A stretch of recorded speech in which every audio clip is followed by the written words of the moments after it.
She stepped off a stagecoach into a blinding Montana blizzard, 2,000 miles from home, about to marry a complete stranger. Grace had sold everything she owned to escape a life of misery, betting her entire future on a man she'd only known through letters. But when she finally saw him standing there in the freezing cold, waiting for her, she realized something terrifying. This man had his own ghosts. He'd already lost a wife and child. His heart was shattered. Now, two broken strangers were about to promise each other forever. Would this desperate arrangement destroy them both? Or could two wounded souls somehow heal each other? What happened over the next 62 years will leave you breathless. What you'll discover in this story: love isn't just a feeling, it's a choice you make every single day.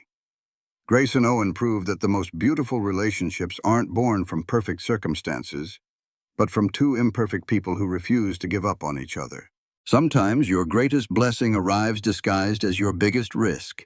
If this story touched your heart, hit that like button and tell me in the comments. Do you believe true love can grow from the most unexpected beginnings? Subscribe and turn on notifications so you never miss another story that reminds us why faith and love are always worth the leap. The stagecoach bucked to a stop right in front of the general store, a jolt so hard it nearly sent Grace Anderson tumbling. Snow was coming down sideways in the little Montana town of Heckla, the kind of blizzard that made even the toughest miners start praying. Grace hugged her travel bag close, squinting through a window caked with ice. All she could see was a wall of white. She had traveled 2,000 miles from Boston, all to marry a man she had never laid eyes on. Now, these last few moments felt stuck in time, frozen and quiet. The driver's yell was muffled by the howling wind, but she got the message loud and clear. This was it. Her fingers shook as she buttoned the top of her wool coat. Back in Massachusetts, it had seemed like a mighty fine coat. But here in Montana, in the dead of January 1878, it felt no thicker than a bedsheet. Grace took a deep breath to steady her nerves, pushed open the heavy door, and stepped down into snow up to her knees. The wind hit her like a fist, knocking the air right out of her lungs and ripping her bonnet clean off her head. Before she could even fall, a pair of strong hands grabbed her elbow. "Miss Anderson." The voice was deep and calm, cutting right through the wind like it was nothing. Grace looked up into a face that had seen its share of sun and wind, with eyes the color of a summer sky that looked impossibly bright against his tanned skin. Snow was already piling up on the brim of his hat and the shoulders of his thick coat. He was taller than she'd pictured, and broader too, with a solid way about him that made the whole world feel a little less scary. "I am Grace Anderson," she said, her teeth already starting to chatter. "Owen Ellis." He gave a slight nod, touching the brim of his hat. "I have been waiting out in this cold for you." The way he said it was not an accusation, just a simple fact, a quiet statement of what he had been willing to go through. His hand stayed on her elbow, holding her steady against the storm. "I am so sorry," Grace said. "The train was held up in Chicago, and then again. Come on inside before you freeze solid." Owen took her bag with his free hand, keeping his other arm linked with hers for support.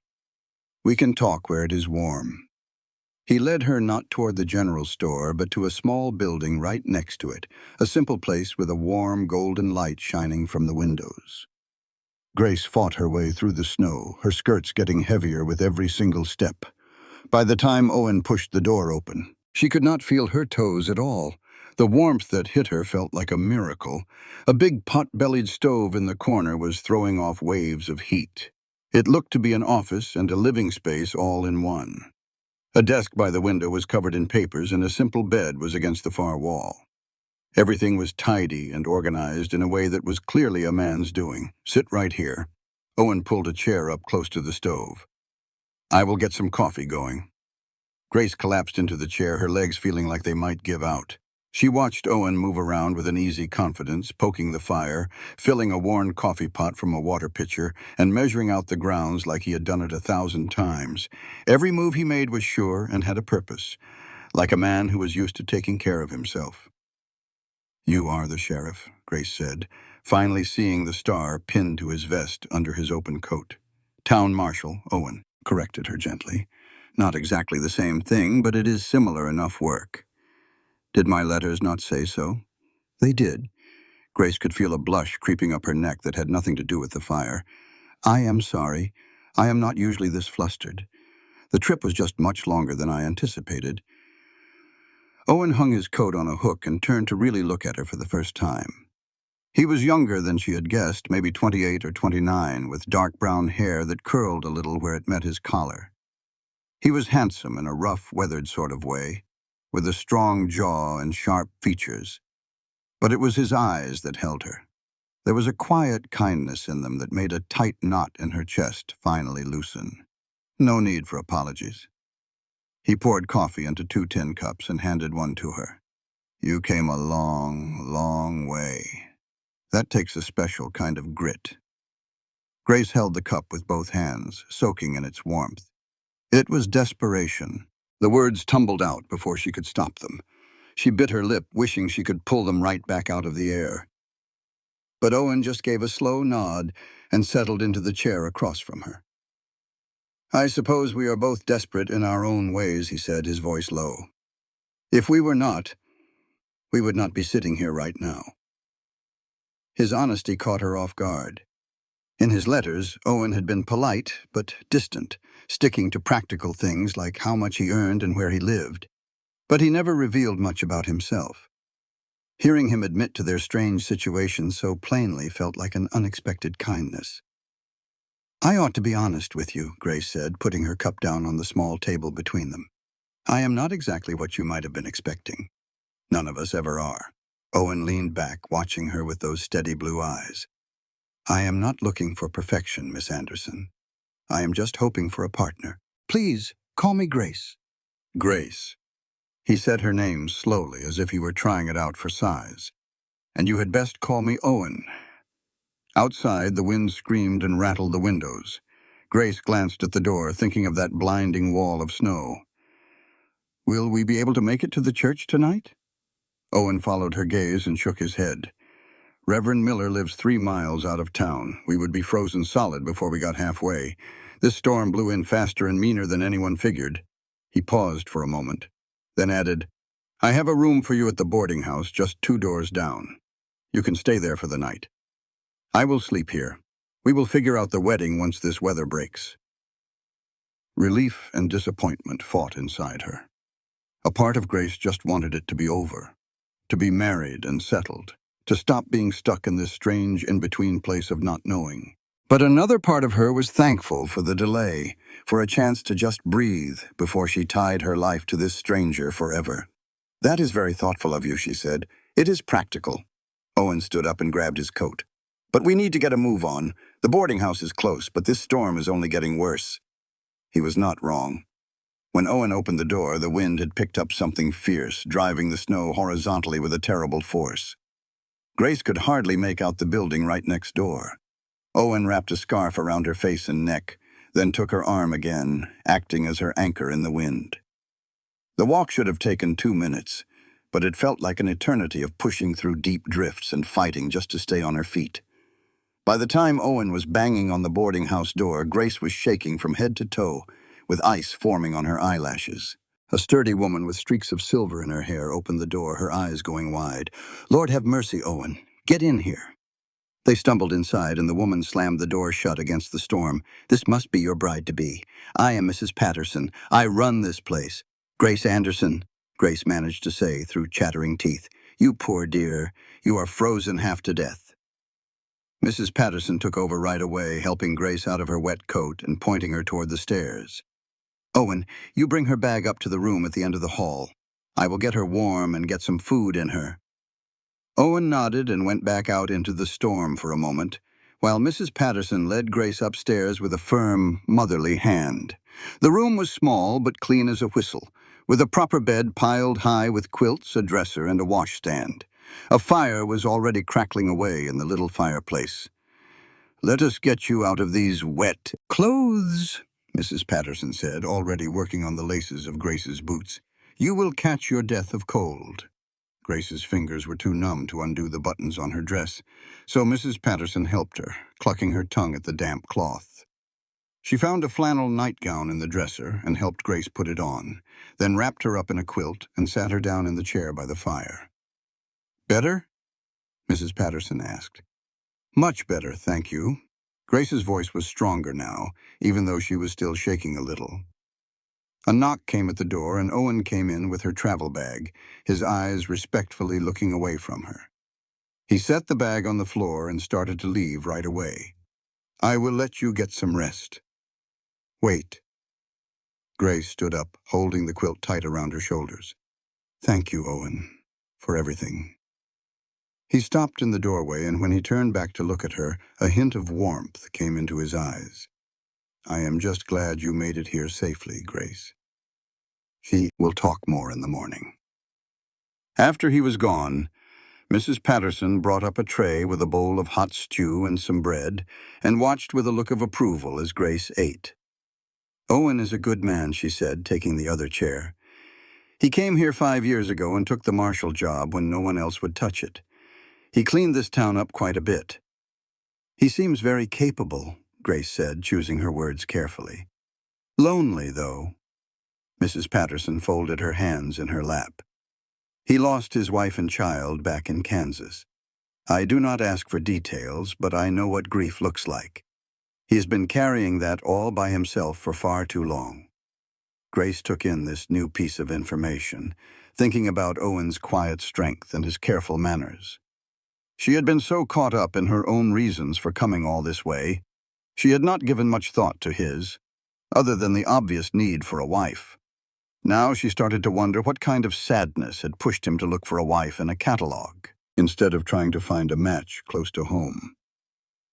Grace spoke softly, saying, "I will do everything I can to be a good wife." Mrs. Patterson gave her hand a gentle squeeze. "It is plain to see you have had your own share of hardships, honey.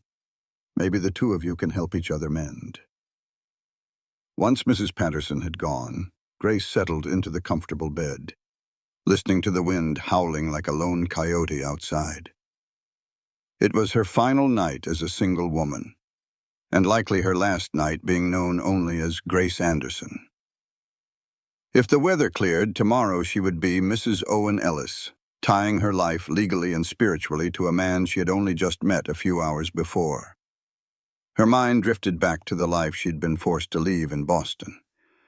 Her father's passing 6 months ago had left her and her mother with nothing. They found out far too late that his business had been sinking for years, and his debts had swallowed up everything they ever owned. Her mother went to stay with a sister back in Philadelphia, but there was no room and no money to take Grace in, too. Her options were stark: either toil away in a factory or marry her father's old business partner, a man of 60 with hands that roamed and a reputation for being mean. That advertisement for mail-order brides felt like a lifeline, a real chance to start over somewhere brand new. Owen's letters had been honest and to the point. He needed a wife, a partner to share his life with in a small Montana town. He promised her respect, a true partnership, and his loyalty. He never once promised love, but Grace had learned a long time ago that love was a fine luxury, not something you needed to survive. Still, she remembered his hand, steady on her arm, and the kindness in his eyes that the bitter cold could not touch. She recalled his quiet words, how he said he had been waiting for her. Maybe, just maybe, there were worse ways to start a marriage. The storm blew hard all through that night and carried on into the next day. Grace used the time to arrange the few things she owned and to visit with Mrs. Patterson, who turned out to know everything about Heckla and the folks who lived there. The town had sprung up around the silver mines in the mountains, though the easy-to-get silver was mostly gone now. About 200 people called the place home, a mix of miners, ranchers, and shopkeepers. Owen was the one who kept the peace between them all, settling arguments and now and then handling folks trying to jump claims or thieves just passing through. "He is fair, but he is firm," Mrs. Patterson explained as they sat in her warm parlor, with snow still falling heavy outside the windows. "The men here respect that. And he is not afraid to face down trouble even when it would be a whole lot easier to just look the other way." Grace got the feeling there was a story hiding behind that remark. But Mrs. Patterson did not say more, and Grace knew better than to push. She figured she would learn all about her husband's life soon enough. Owen stopped by that evening, stomping the thick snow from his boots in the doorway. The cold had turned his cheeks a healthy red, and a dusting of snow rested on his shoulders. "I just came to make sure you are comfortable," he said, taking off his hat. "I am very comfortable, thank you," Grace replied as she stood up from her chair in the parlor, feeling Mrs. Patterson's curious eyes on them. "Would you like to sit for a spell and warm yourself?" Owen paused for a moment, then gave a nod. He sat in the chair opposite her, turning his hat over in his hands. For what felt like a long time, neither one of them said a word. Grace could feel the heavy silence, filled with all the things they had yet to learn about one another. "I ought to tell you more about what your life is going to be like here," Owen said at last. "I have a small house right at the edge of town.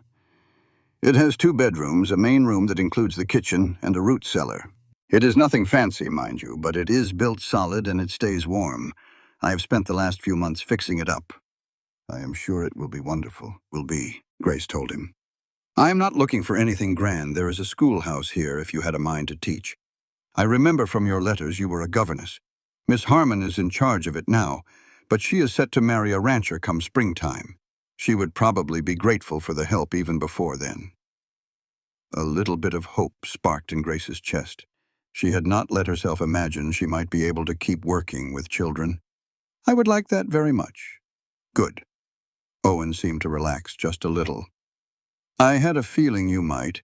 I know this is not an easy thing to do, Grace, marrying a man you do not know and moving out to the middle of nowhere. I want you to know I will do my level best to be a good husband to you. I will not always be easy to live with. My work can be dangerous, and sometimes I get too wrapped up in it. But I will be faithful to you, and I will respect you, and I will work hard to provide for you." The pure honesty in his voice brought a lump to Grace's throat. "I appreciate you telling me that. I promise that I will do my best to be a good wife. I know how to cook and keep a clean house and handle the books. I will not be one to complain about the hard times." "You are allowed to complain," Owen said, and she could almost see a smile in his eyes. "You are a person, not a saint." This time, Grace really did smile. "I will try to save my complaints for when things get truly desperate." Like in February, Owen's lips twitched into a small grin. "It gets colder than January, if you can believe it.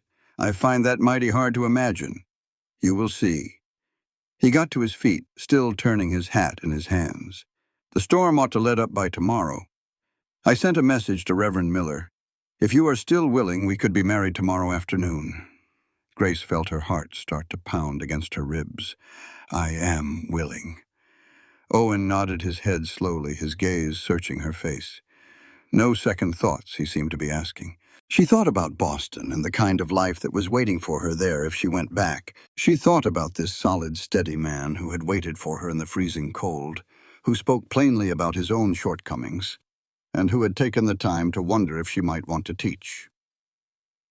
"No second thoughts," she said, her voice full of conviction. Something in Owen's face changed then. A tension she had not even really noticed seemed to melt away. "Well then, I will see you tomorrow," he said. Grace Anderson for the last time with that name. After he was gone, Mrs. Patterson came in with a knowing look in her eyes and a pleased smile on her face. "Well, that went nicely." "Does anything at all happen in this house that you do not see?" Grace asked, but she was smiling too. "Not a whole lot," Mrs. Patterson admitted with a cheerful tone. "And let me tell you something, dear. I have known Owen for these past 5 years, and I have never once seen him look at anyone the way he was just looking at you. You give this marriage a fair shot, and I think the both of you might just find something truly good." Grace wanted to believe her with all her heart. She wanted to believe that this huge leap of faith might lead to something more than just getting by. But life had taught her to be careful with hope, to guard her heart against being let down. Even so, as she lay in bed that night, she did not dwell on her fears. Instead, her thoughts were filled with Owen's dependable presence, his thoughtful nature, and the warmth she saw in his eyes when he had said her name. Maybe Mrs. Patterson was right. Maybe there was a real chance for something good to grow here. The morning of her wedding day broke clear and painfully cold. Grace woke up to bright sunshine pouring through her window, lighting up a world that had been turned into sparkling, crystalline white. The storm had left behind 3 feet of snow, piling up in amazing shapes against the buildings and fences. Mrs. Patterson helped her get into her best dress, a wool gown the color of a deep forest green that brought out the red glint in Grace's brown hair. It was not a proper wedding dress, but it was the best thing she had, kept safe all the way here. "You look beautiful," Mrs. Patterson told her, as she tucked Grace's hair up neatly at the back of her neck. "Owen is not going to be able to look away." Grace took a look at herself in the little mirror. At 24, she was not what you would call young for marrying, especially out here on the frontier where girls were often wives in their teens. Her face had too many angles to be called pretty in the usual way, her mouth a bit too wide, and her chin had a stubborn set to it. But her eyes were a sharp gray-green, smart and looking right at you, and her hair had a deep color to it when it was brushed out right. "I just hope he's not disappointed," she said, her voice low. "You could not possibly disappoint anyone." Mrs. Patterson gave her shoulders a gentle squeeze. "Now, Owen sent word he would be here to get you at noon. The Reverend is going to be waiting for you at the church." Grace felt her stomach doing flips, but she just gave a nod. She had made up her mind, and now she was going to see it through. Owen showed up right on the dot of noon, wearing what was plainly his Sunday best, a dark wool suit that made his shoulders look even broader. He had gotten his hair cut and a fresh shave, showing the strong line of his jaw. The moment he laid eyes on Grace, he just stopped cold in the doorway, and she saw his eyes go a little wide. "You look lovely," he said, his voice a little raspy. "Thank you. You look very handsome yourself." A bit of red crept up his cheeks, and Grace realized all of a sudden that Owen was just as nervous as she was. For some reason, that made her feel a whole lot better. The walk over to the church was a struggle through the thick snow, but Owen kept a firm hold on her arm, catching her whenever she slipped. Other folks from town were out clearing their paths and called out hellos. They watched with open curiosity as Owen and Grace made their way past, and Grace felt the weight of all their eyes on her. "They mean well," Owen said in a quiet voice. "But I know it must feel uncomfortable." "I will have to get used to it," Grace answered. "That is just how small towns are." The church was a plain wooden building with a small steeple. It was not fancy, but it was clean and looked after. Reverend Miller was waiting inside, a slender man with gray hair and kind eyes. Mrs. Patterson and her husband had come along, as well as the man from the general store and his wife, and a handful of other town folks. "Miss Anderson," Reverend Miller said to her with a warm welcome. "Welcome to Heckla. Owen has been eagerly awaiting your arrival." "Thank you, Reverend. Shall we begin?" The Reverend moved to his spot in front of the simple altar, and Owen and Grace stood before him. Grace felt like she was floating in that single moment, aware of every little thing. The cold air that was still clinging to her skirts. She could smell the faint scent of wood smoke and pine, and feel the solid warmth of Owen standing right beside her. His hand found hers, and his grip was firm and steady, like an anchor in a storm. The words from Reverend Miller just washed right over her. It was the same familiar talk about love and commitment, about leaving all others behind to hold on to one another. Owen's answers came out clear and strong, and his eyes never once left her face.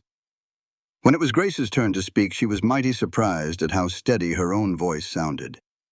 "I, Grace Anderson, take you, Owen Ellis, to be my lawfully wedded husband." Owen then slipped a simple gold ring onto her finger, and the weight of it felt real, felt important. This was really happening. She was truly marrying this man. "I now pronounce you husband and wife," Reverend Miller smiled. "Owen, you may kiss your bride." Owen's hand came up to cup Grace's cheek, so gentle and warm, and then his lips met hers. It was a short and respectful kiss, but Grace felt the promise in it, the start of something that could blossom into much more. When they parted, the little group of people clapped, and Mrs. Patterson was dabbing her eyes with a handkerchief, crying happy tears. Grace felt like she was in a daze, her lips still tingling from that brief touch. "Mrs. Ellis," Owen said in a soft voice, filled with a sense of wonder, like he could not quite believe it himself. "Mr. Ellis," Grace answered back, just trying out the sound of her new name. They signed the official book, and then everyone moved outside into the bright sunshine. Mrs. Patterson gave Grace a big hug. "You come find me if you need anything, you hear?" "I will. Thank you for everything." Owen shook hands with the men, taking their congratulations and probably some rough jokes that Grace was glad she could not quite make out. Then he took her arm once more, and they started walking through the snow toward the place that was now her home. The house was settled on the east side of town, a simple place built from logs and planks with a shingled roof and a nice covered porch. Smoke was curling up from the chimney, and the windows were shining with what seemed to be brand new glass. "I know it is not much," Owen said as they got closer. "It looks perfect," Grace said, and she meant it with all her heart. Compared to the awful tenement building she and her mother had to live in after her father's debts came to light, this house looked like a grand palace.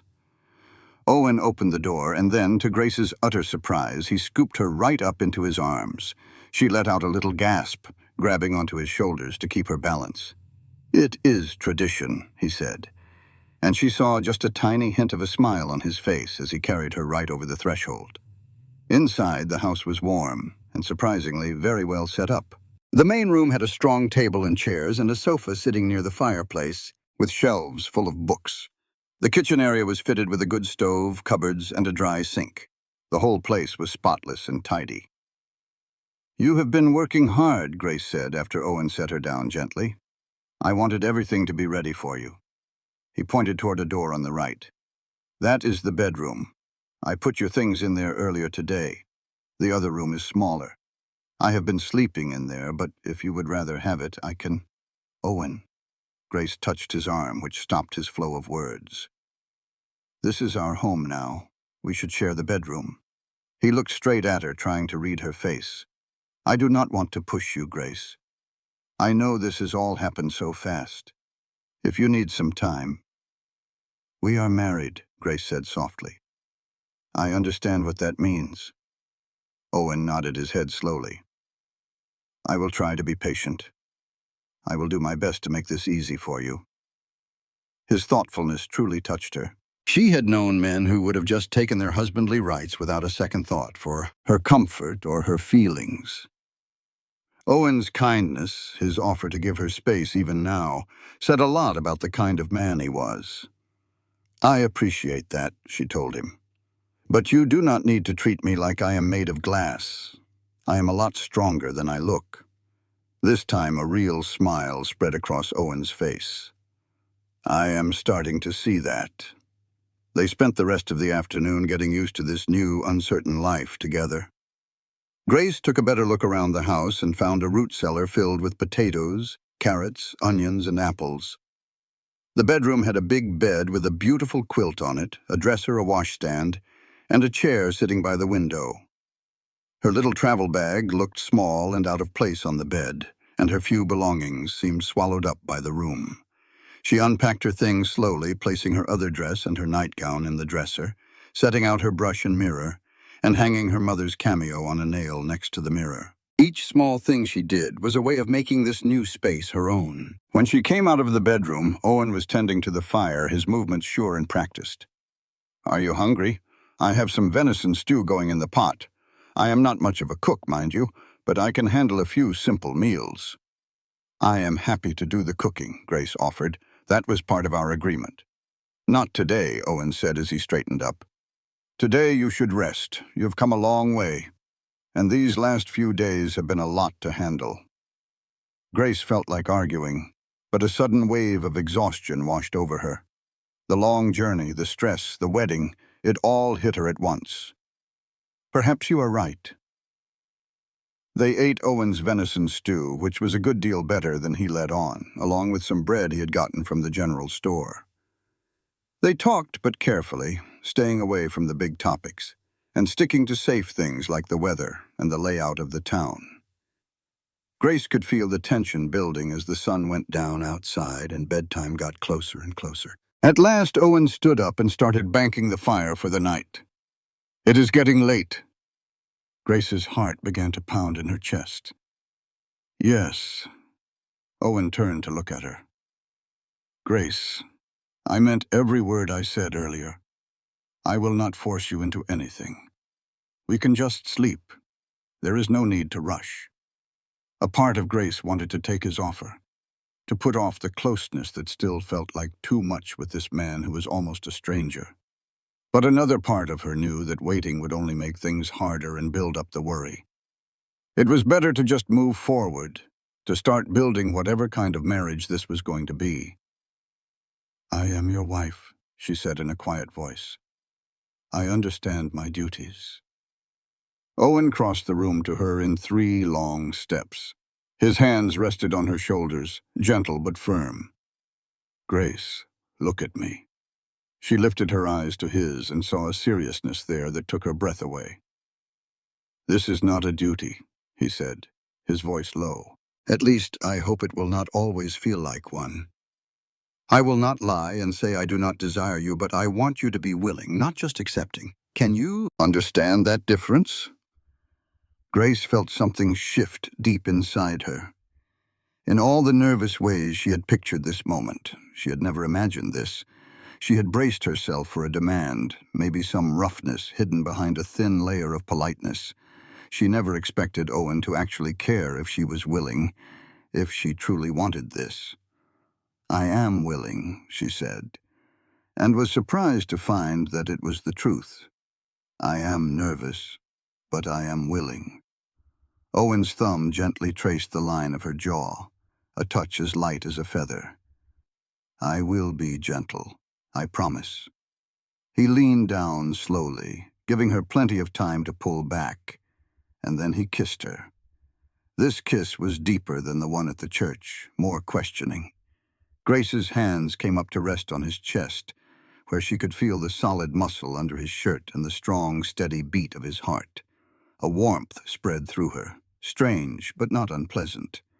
Owen pulled back just a little, his breathing a bit ragged. "Come to bed." In the bedroom, lit only by the moonlight shining on the snow outside, they undressed with clumsy, nervous fingers.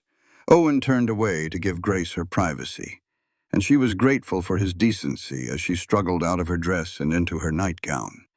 When she slipped between the cool sheets, Owen got in beside her, and she could feel the heat from his body even though they were not quite touching.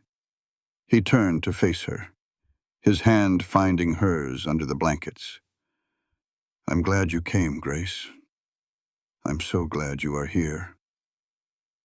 "I am glad too," Grace whispered, and she truly meant it. What happened next was hesitant and gentle, a little awkward at times, but never harsh. Owen kept his word, taking his time and always checking to make sure she was comfortable. Grace felt exposed but not unsafe, unsure but not scared.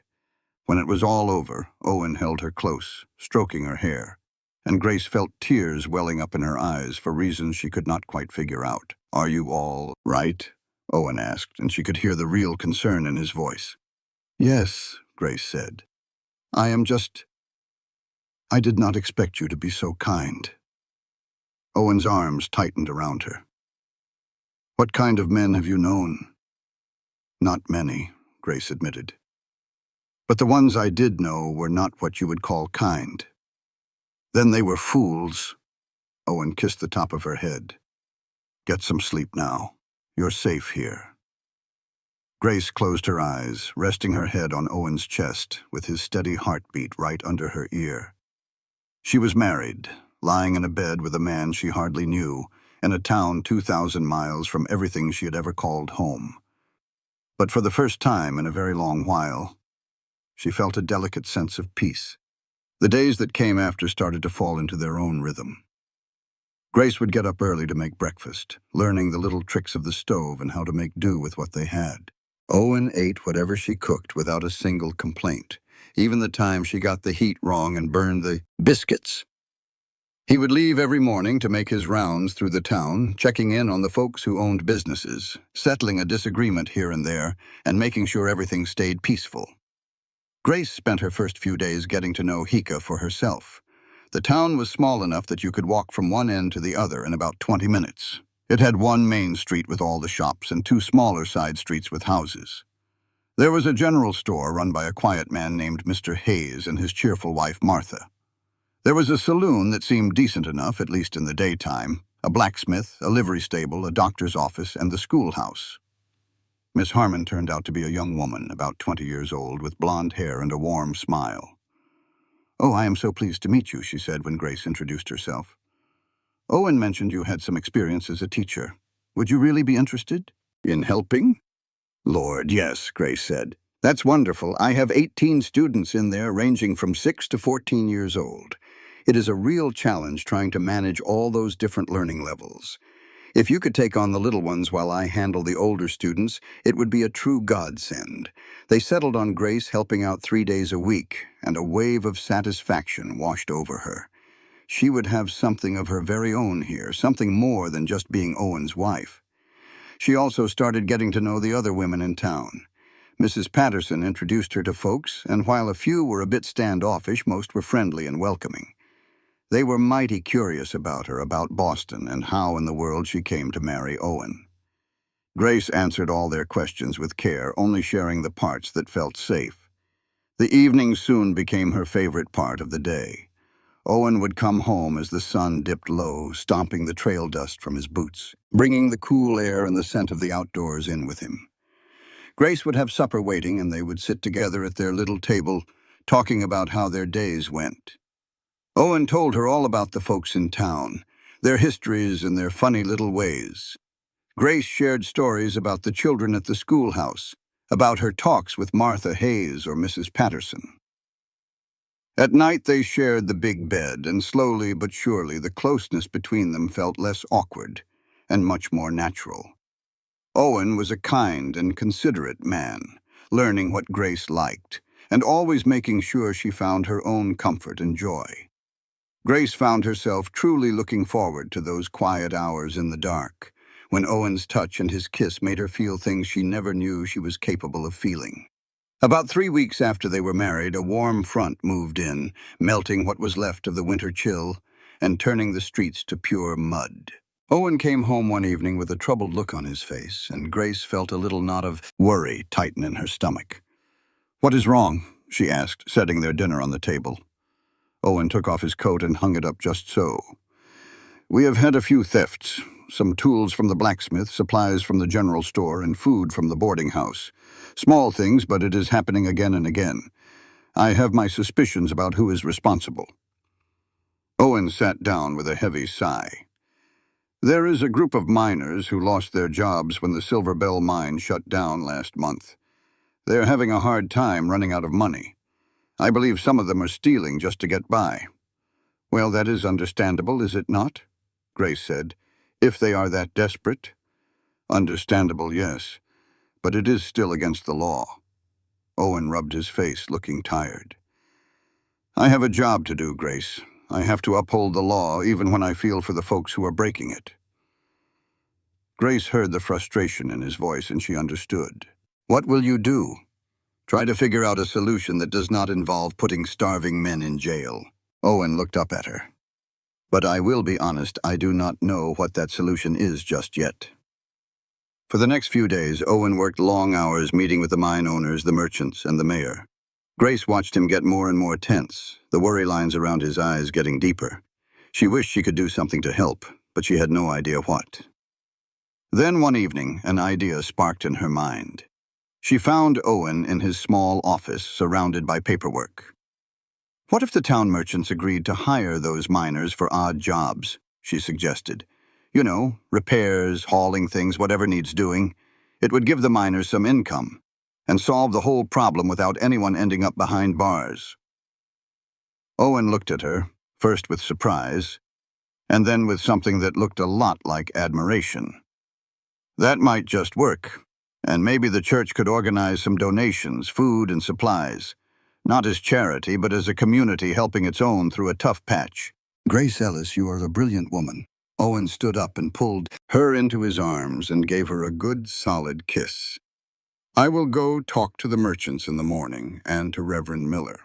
His plan, which was mostly built on what Grace had suggested, turned out a whole lot better than anyone figured. The store owners agreed to the deal. The church gathered up donations, and the stealing just stopped. The miners, who were mighty grateful for a chance to do honest work, ended up being good folks to have in the community. A few of them even got hired on for good. Owen's respect for Grace seemed to grow deeper after that. She would catch him looking at her with a kind of warmth that made her heart skip a beat. He began asking her what she thought about other things, treating her like a real partner instead of just a wife he had to provide for. Grace discovered she was falling in love, without even noticing it was happening. It showed up in the little things. Like the way Owen always made sure the house was warm before she got out of bed, or how he brought her wildflowers as soon as the first ones bloomed in the protected hollows.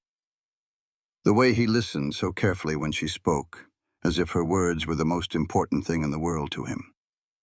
One evening late in March, they were sitting close on the sofa by the fire, when Grace rested her head on Owen's shoulder. She felt a wave of pure contentment so powerful it almost scared her. "I am happy," she said, the words surprising her as they came out. Owen's arm wrapped around her, pulling her in even closer. "Me too. I never expected this," Grace went on. "When I decided to come out here, I was just hoping to be safe and have a roof over my head. I never dreamed I would actually be happy." "Neither did I." Owen's voice was soft. "After I lost my family, I never thought I would feel this way about anything ever again." Grace turned her head to look up at him. "You have never told me what happened." Owen was quiet for a long time, so long that Grace figured he was not going to answer. Then he took a deep breath. "I had a wife and a daughter back in Kansas, Sarah and Emma. Emma was just 3 years old, all curls and laughter. And Sarah, she was the kindest woman I ever knew." The way he spoke about them in the past tense hit Grace like a punch. "What happened to them?" "Cholera. It tore through our town one summer. They were both gone within a week of each other. I could not save them.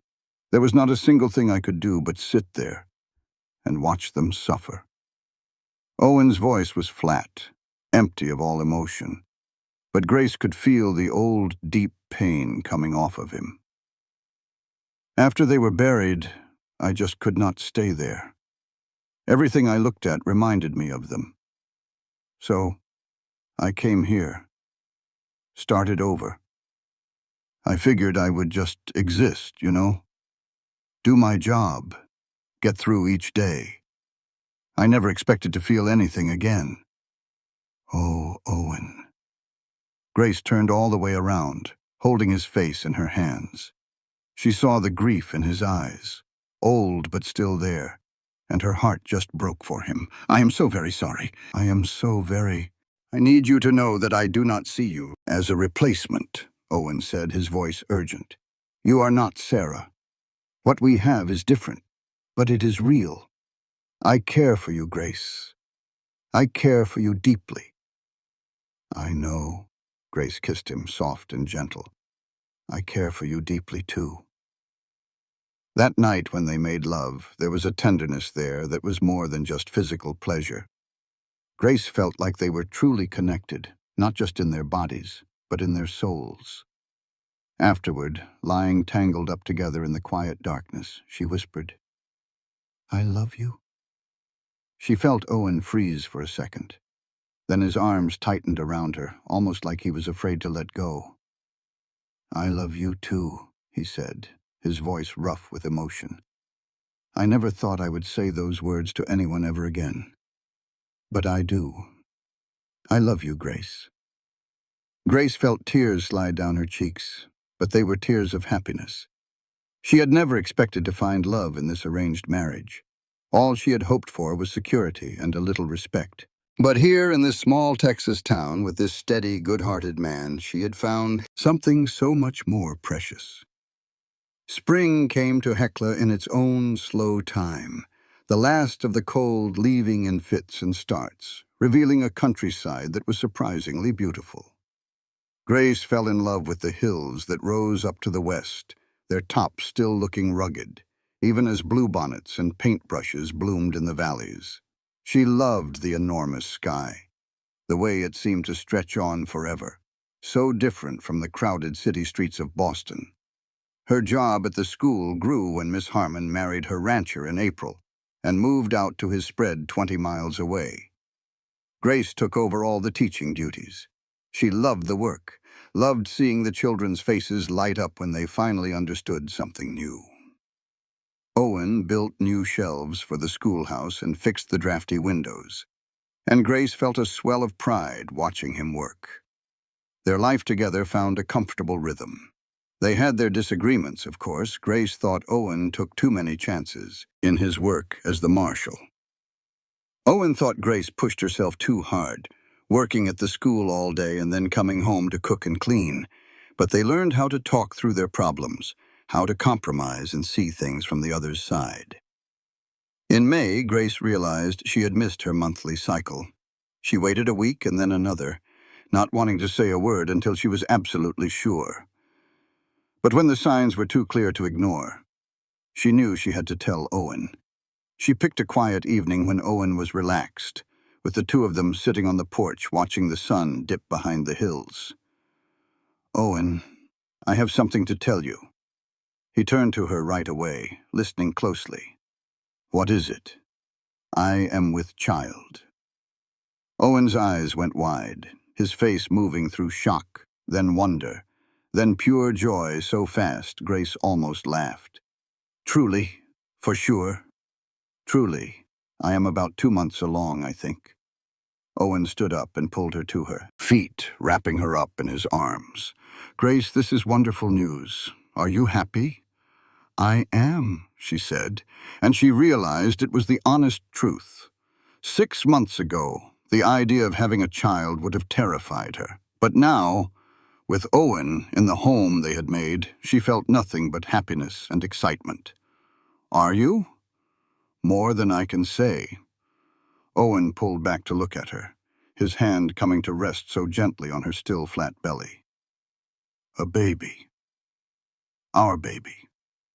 But then Grace saw a shadow of worry cross his eyes, and she knew exactly what he was thinking. "Owen, this baby is ours. This time will be different." "I know." But his hand trembled just a little. I cannot stand the thought of losing someone else I love." Grace covered his hand with her own. "We will be careful. Doc Brennan is a good doctor. I am young and strong, and you are not going to lose me. I am far too stubborn for that." Owen managed a small smile at that. "Yes, you are." Over the following months, as Grace's belly began to grow, as her body changed and began to show with their little one, Owen became as protective as a mama bear with one cub. He would not hear of her lifting anything heavy, did not want her walking too far, and fretted constantly about her health. Grace found it both sweet and a little bit maddening. "I am having a baby, Owen. Not made of delicate china," she told him one day in August when he fussed at her for carrying a laundry basket.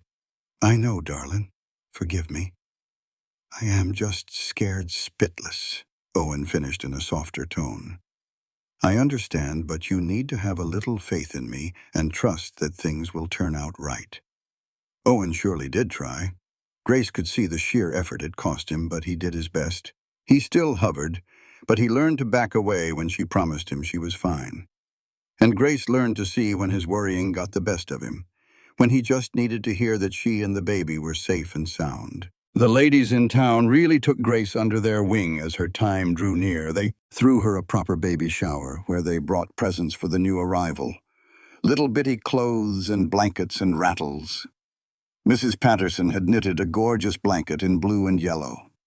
Martha Hayes brought a wooden cradle her own husband had carved by hand. Grace's heart just swelled with gratitude for these women who had been complete strangers just a few months before. "You are family now, honey," Mrs. Patterson said, giving her a big hug. "Around here, we look after our own." In late October, just as the first snowflakes of the year started to drift down, Grace felt the first twinges of labor. She was at the schoolhouse letting the children out for the day when a sharp pain grabbed hold of her. She held tight to her desk, breathing right through it, and once it passed, she sent a big old boy running to get Owen. He came busting in, his face as white as a sheet. "Is it the time?" "I do believe it is."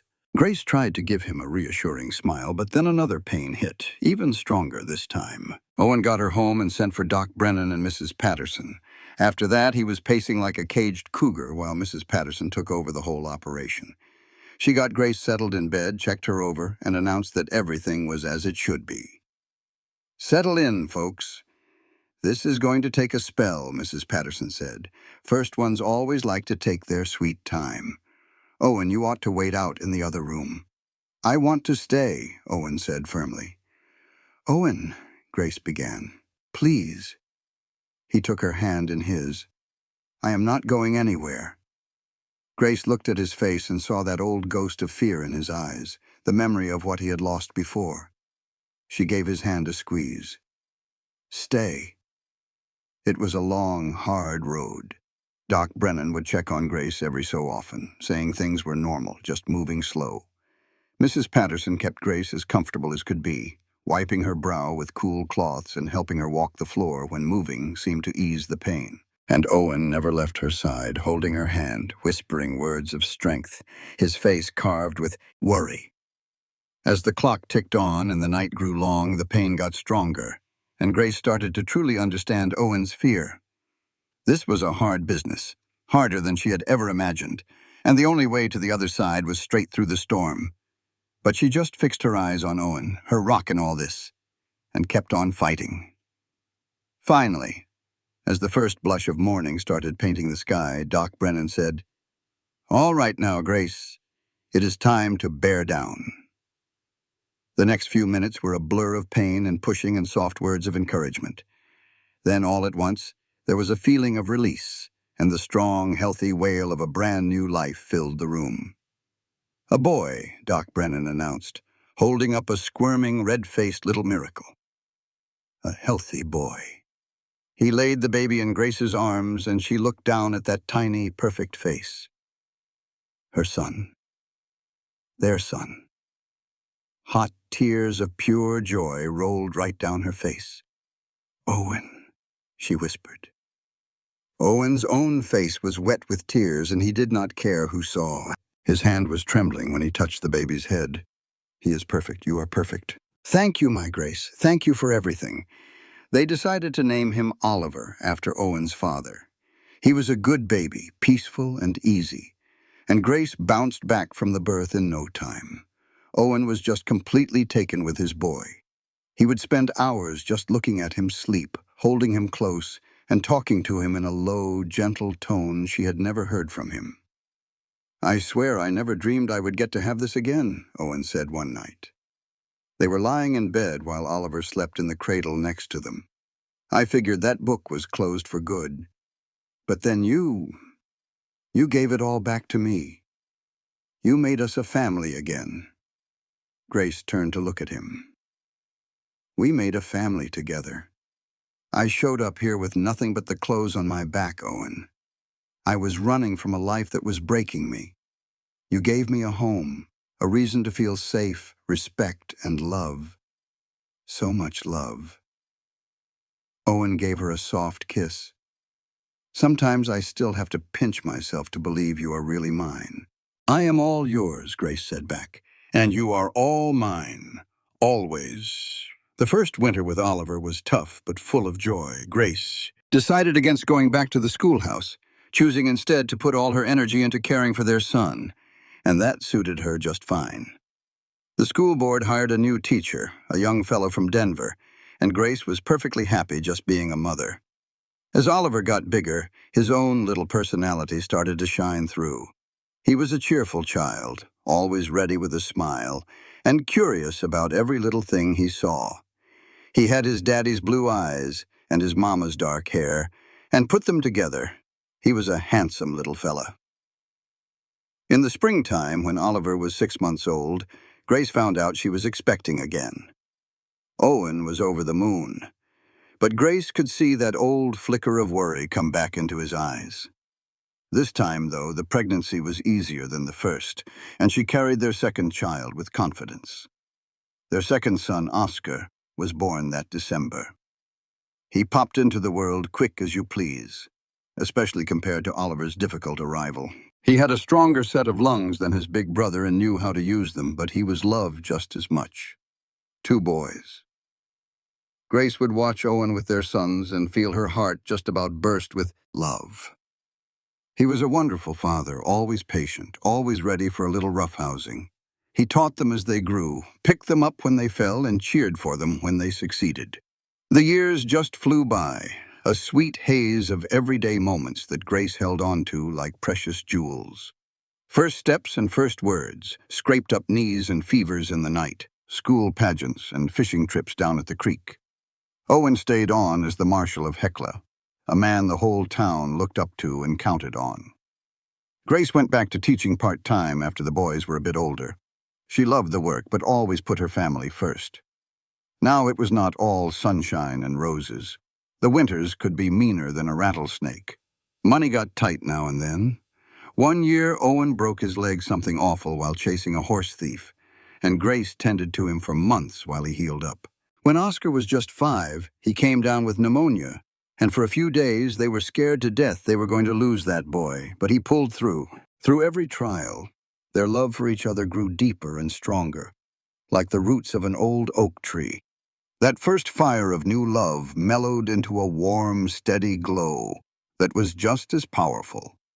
They saw each other, warts and all, and loved each other even more for it. They learned how to pull together in the same harness to get through the lean times and to celebrate the good ones. On their 10th anniversary, Owen took Grace back to the very spot where she had first arrived on that cold, snowy day in January. It was summertime now, warm and sunny, and the town was thriving and growing. "You ever have second thoughts?" Owen asked her.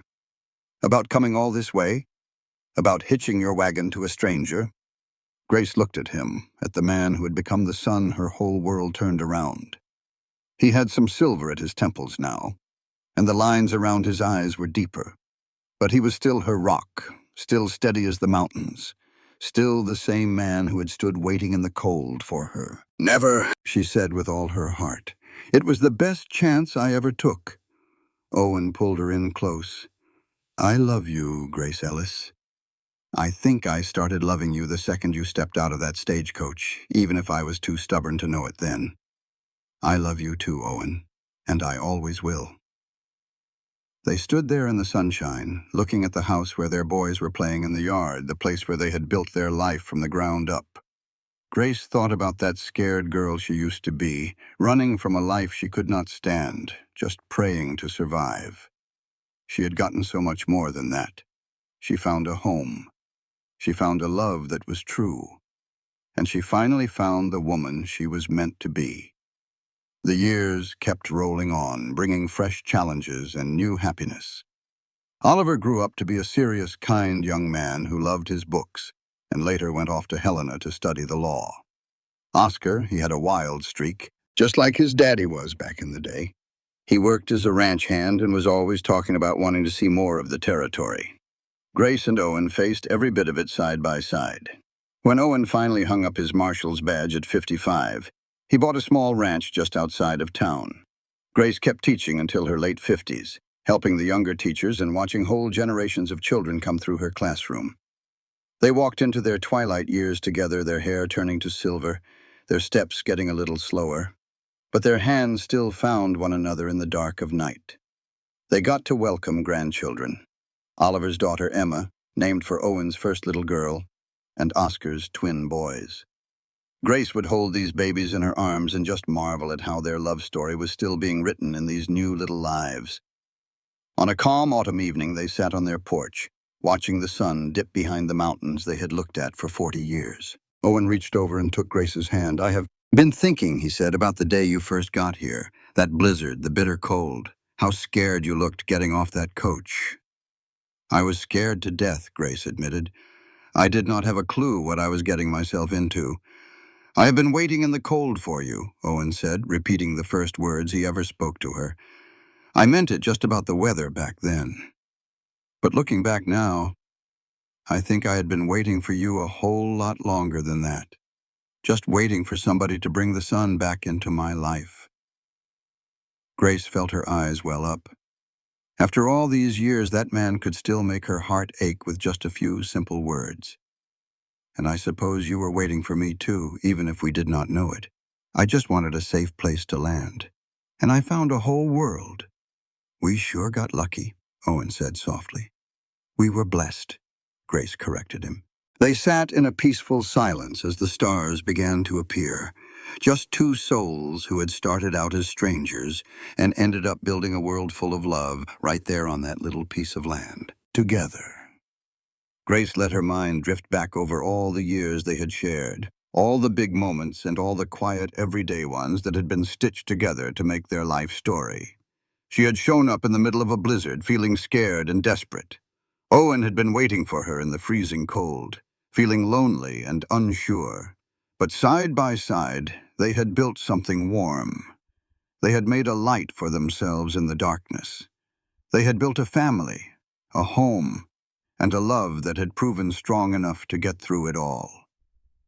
As the first stars started to pop out in the evening sky, Grace laid her head on Owen's shoulder and felt his arm come around her like it always did. This was home. This was love. This was exactly where she was supposed to be, and she had never been happier. Years down the road, when Oliver came back home with his family for Christmas, he found his parents sitting right there on that porch, even with the cold, all wrapped up in blankets, just watching the snow fall gently down over the mountains. You two are going to freeze to death out here, he teased them softly. Owen and Grace just shared a look, and Grace gave a little smile.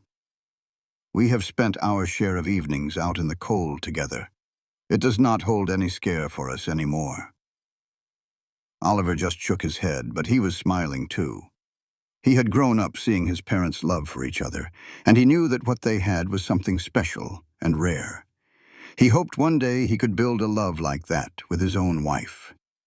Inside, the house was warm and glowing, full of the sounds of grandchildren playing, and Oscar arguing with his brother in a friendly way, and food sizzling in the kitchen. This was the life Grace and Owen had built. It was more than just a house or a family.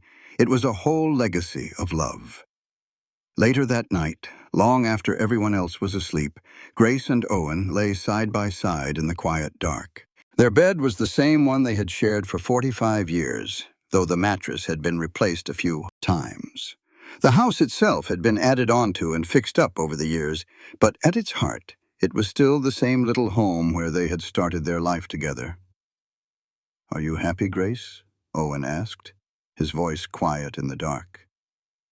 Every single day, Grace answered, and it was the honest truth. Are you? More than I ever thought a man could be. Owen's hand found hers under the heavy quilts. I was waiting in the cold for you, and you came and brought me back to life. You gave me so much more than I ever deserved. We gave each other exactly what we needed, Grace said. That was the real miracle of it all. We were both broken in our own ways, and we managed to mend each other. I love you, Owen whispered. I love you too. Always will. They slowly drifted off to sleep, their hands still holding on, just two people who took a wild chance on each other and ended up finding everything they had ever been looking for. Outside, the snow kept coming down soft and steady, covering the little town of Heckla in a blanket of white, just like it had on the day Grace first arrived all those years ago. But this time, instead of being filled with fear and not knowing what would come next, the air was filled with peace, with contentment, and with a love that had faced down every storm and had only grown stronger because of it. The next morning came up clear and bright, with the sunlight sparkling on the fresh snow. Grace woke up before Owen, like she usually did, and she just lay there for a minute, watching him sleep. His face was full of deep lines now, and his hair was white as snow, but she could still see the man who had waited for her in the cold.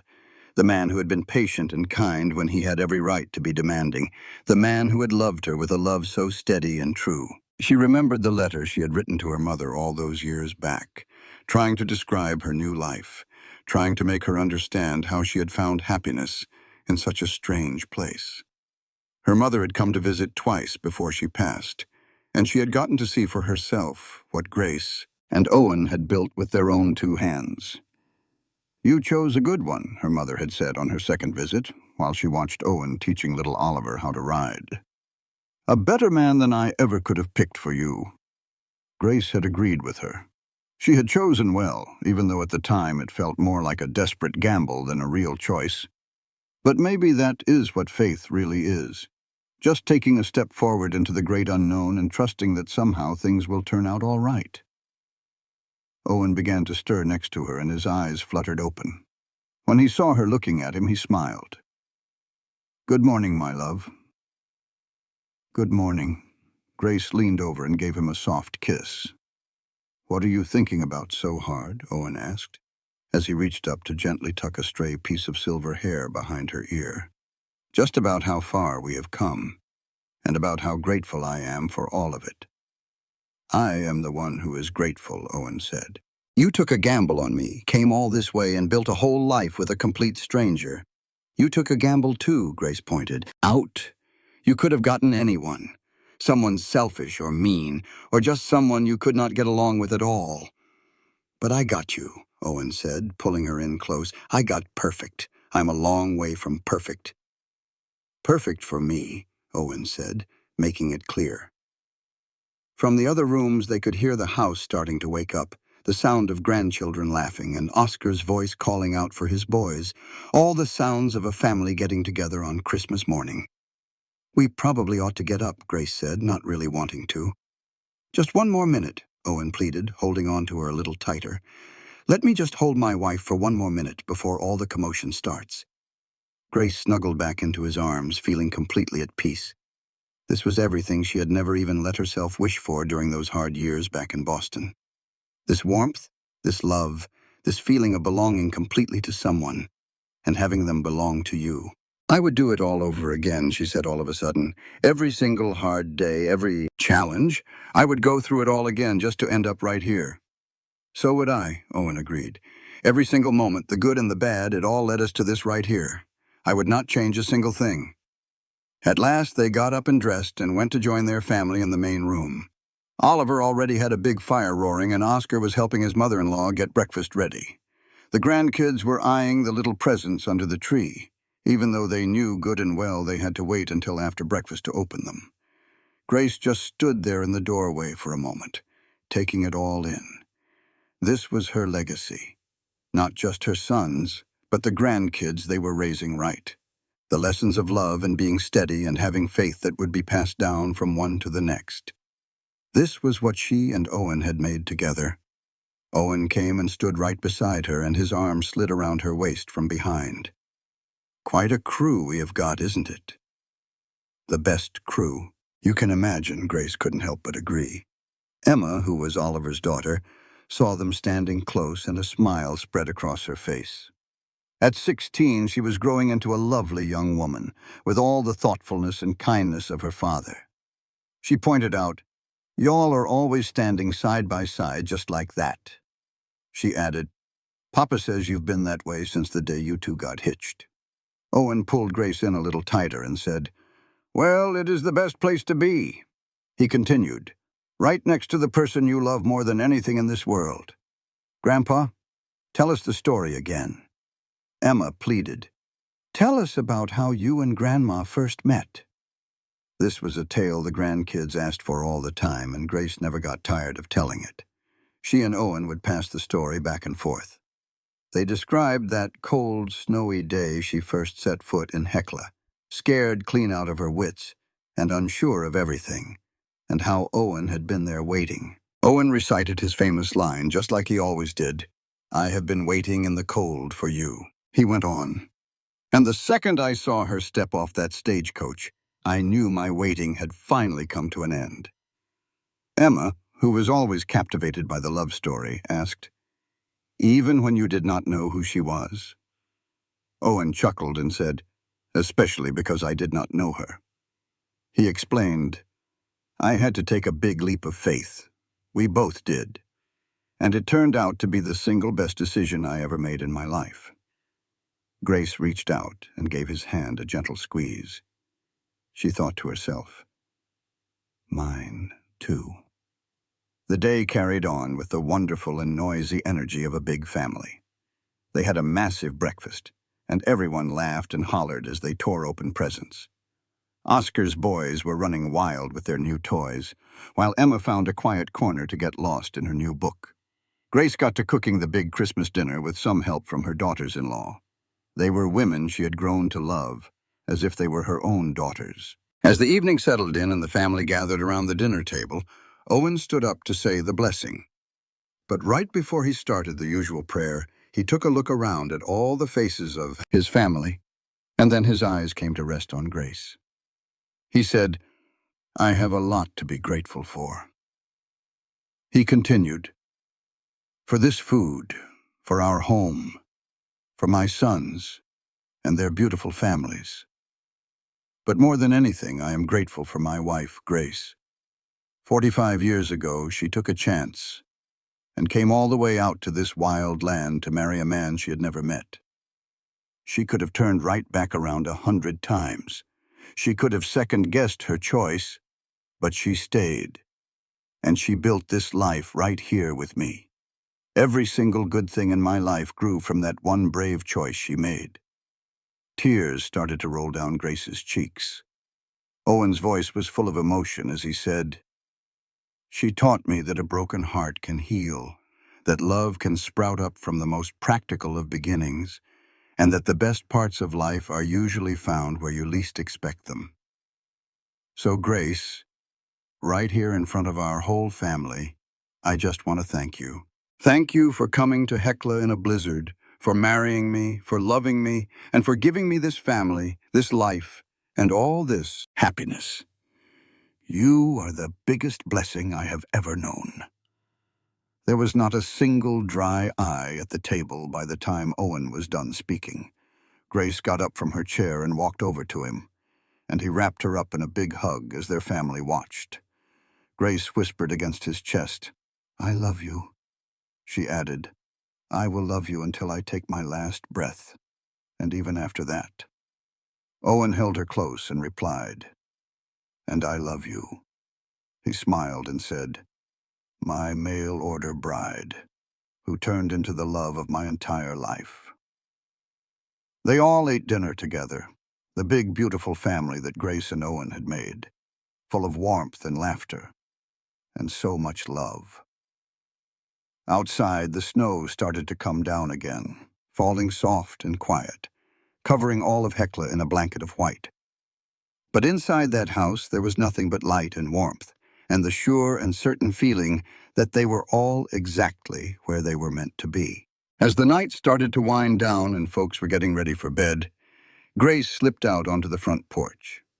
The snow was falling thicker now, reminding her of that very first night she had arrived.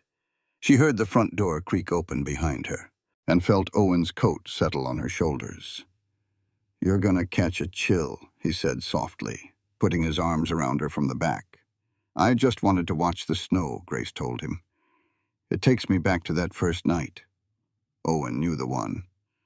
"I was scared to death, Owen. I had no earthly idea what kind of man you were, or what kind of life was waiting for me. I only knew I couldn't stay where I was." "And what about now?" Owen asked. Grace turned around in his arms to look him in the eye. "Now I can't imagine living any other way. This place is my home. You are my home. Everything I ever wanted or needed is right here with you." Owen cupped her face in his hands and gave her a slow, sweet kiss that was full of all the years they had known. When they finally pulled away, they were both smiling. "Come on inside before you turn into an icicle," Grace said, teasing him with his own words. "I've spent a lot of years out in the cold," Owen replied, his eyes sparkling. "But having you by my side, I've never felt warmer." They went into the house together, shutting the door on the cold, snowy night. The house was peaceful now, as everyone else had gone to bed.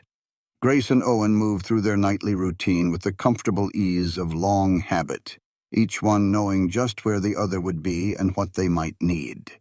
Tucked in bed, wrapped in each other's arms under the quilts Grace's own grandmother had stitched, they spoke in low voices about their day, their family, and what tomorrow might bring. It was simple and it was perfect, a life they had carefully built together over 45 years. "Grace," Owen said, just as they were starting to drift off to sleep. "Yes, thank you for finding me in that snowstorm. Thank you for not leaving. Thank you for loving me." Grace smiled into the darkness of the room. "Thank you for waiting out in the cold for me.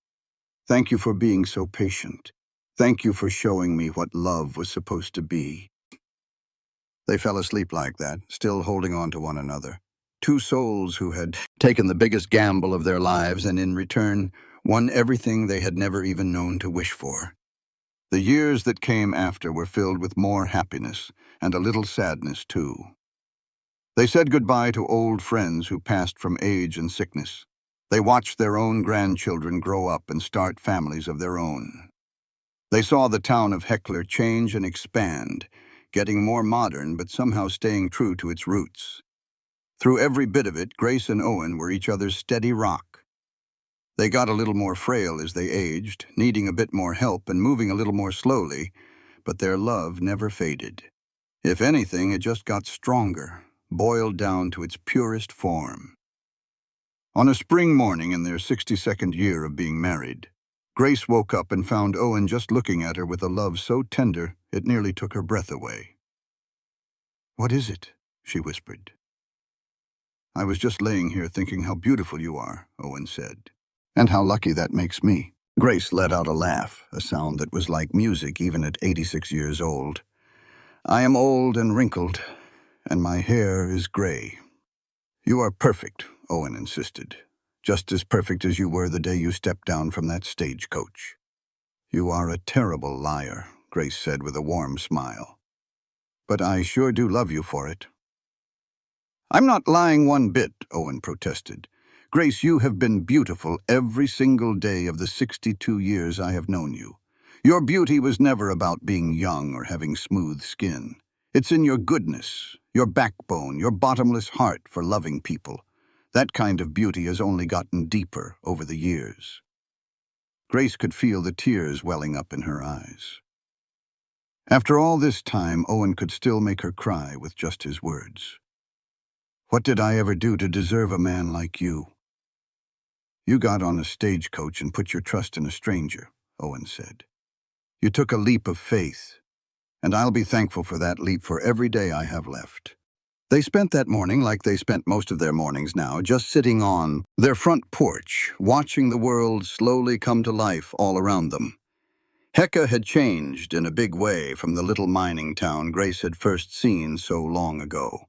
It was bigger now, doing better, with smoother roads and more of the conveniences of the modern world. But the mountains were still the same, standing tall and proud to the west, and the sky still felt like it went on forever. "No regrets, then?" Owen asked, a question he often posed. "Not a single one," Grace answered the same way she always did. "Only that we didn't get more time," Owen said. "But even saying that feels greedy. We've had more than most folks ever dream of." Grace rested her head on his shoulder, feeling the steady, familiar beat of his heart. She knew they had been given a true gift, not just in how long they'd been married, but in how good it had been. They had built something special and rare, something that would ripple down through their family for generations. When Owen passed on peacefully in his sleep 3 months later, Grace's heart was heavy with grief, but it was a grief full of gratitude, not bitterness. They had been given 62 years side by side, years packed with love and laughter and a sense of purpose. Not many people could say the same. At the funeral, which looked like it was attended by half the state of Montana, Oliver spoke of his father's commitment to what was right and to his family. Oscar talked about his father's strength and his gentle nature. But it was Emma, now a married woman with kids of her own, who talked about what Grace and Owen's love had truly meant. "My grandparents showed every one of us what love could be," she said, her voice trembling just a little. "They started out as strangers, thrown together by nothing more than circumstance. But they made a choice every single day to love each other, to lift each other up, to build something beautiful. They taught us that love is not just a feeling, it is a decision, an action, a promise you make new every single day." Grandpa waited in the cold for Grandma, and she traveled through a blizzard to get to him. And from that unlikely start, they created a love story that will be told for ages. Grace sat there in the front row with her sons and grandkids and great-grandkids all around her, and she could feel Owen's presence as if he were sitting right there next to her. He was gone from this world, but the life they had built together was still standing strong. It lived on in their family, in the values they had taught them, and in the love they had shown them. After the service, as folks were starting to head home, young Emma came and sat down next to Grace. "Grandma, are you going to be okay?" Grace managed to smile through her tears. "I am sad, sweetheart. I will miss your grandfather more than words can say, but I am also so thankful. We had something special, something not everyone finds, and I have all of you, his legacy and mine." "Tell me the story again," Emma asked, "about the snowstorm." So Grace told it one more time, the story she had told more times than she could count over the years. The one about the terrified young woman who had journeyed 2,000 miles to marry a man she had never met. About the man who had waited in the freezing cold for her, full of patience and kindness. About how the two of them had taken a huge leap of faith and built a love that lasted an entire lifetime. "I have been waiting in the cold for you," Grace repeated Owen's words, and even now they made her heart ache with a sweet sadness. He had just meant it as a simple fact, but it had turned into so much more than that. "He waited for me, and I came to him, and in each other we found everything we had ever been looking for." Emma hugged her grandmother with all her might. "That is the most beautiful love story I have ever heard in my life." "It was beautiful," Grace agreed. "And it was real. That's the part that made it so special." The Grace lived for 3 more years after Owen was gone, staying sharp and part of everything, right up to the very end.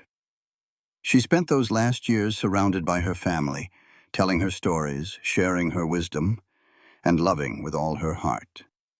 When she finally passed on peacefully at 89, it was with Owen's name on her lips and a gentle smile on her face. They buried her right next to Owen in the Heckla cemetery, under the shade of a big pine tree that had a clear view of the mountains they both had loved so much. Their headstone had a simple message carved into it: Owen Ellis and Grace Ellis. He waited in the cold. She came through the storm. Together they found home. The family all gathered back at the house that Owen had built with his own hands, and Grace had turned into a home. Oliver stood on the porch where his parents had sat together on so many evenings, just looking out at the mountains. "They had something pretty special, didn't they?" Oscar said, coming to stand beside his brother. "They sure did," Oliver agreed. "Against all the odds, they found the real thing. They showed all of us what was possible." "I just hope I can build something half as good with my wife," Oscar said quietly. "We all do," Oliver replied. "That's the legacy they left us, not just showing us what love can look like, but making us want to find it for ourselves, to take care of it, to make it last." The family stayed together long into the evening, sharing stories about Grace and Owen, laughing through their tears, celebrating 2 lives that were lived so well, and a love that grew from humble beginnings into something truly extraordinary. As night fell and the stars began to pop out in that huge Montana sky, Emma stood on the same porch where her grandparents had stood so many times. She thought about Grace showing up in a snowstorm, scared and with nowhere else to go. She thought about Owen waiting in the freezing cold, lonely, and not knowing what to expect. She thought about how they both took that incredible leap of faith and built something so beautiful. It was a story worth remembering, a story worth telling, and a story worth trying to live up to. It was a story about courage and hope, and a love that never gave up. It was a story that proved that sometimes the very best things in life show up when you least expect them, that love can grow even in the harshest winters, and that a little bit of faith, when mixed with commitment and care, can work miracles. A breeze rustled through the pine trees, carrying the faint smell of snow from far away. Emma smiled, feeling the presence of her grandparents in the peaceful night air. They were together again. She was sure of it. Together, wherever they were, just like they had been for 62 years on this earth. And somewhere in that growing darkness, if you listened close enough, you might just hear the echo of Owen's voice. "I have been waiting in the cold for you."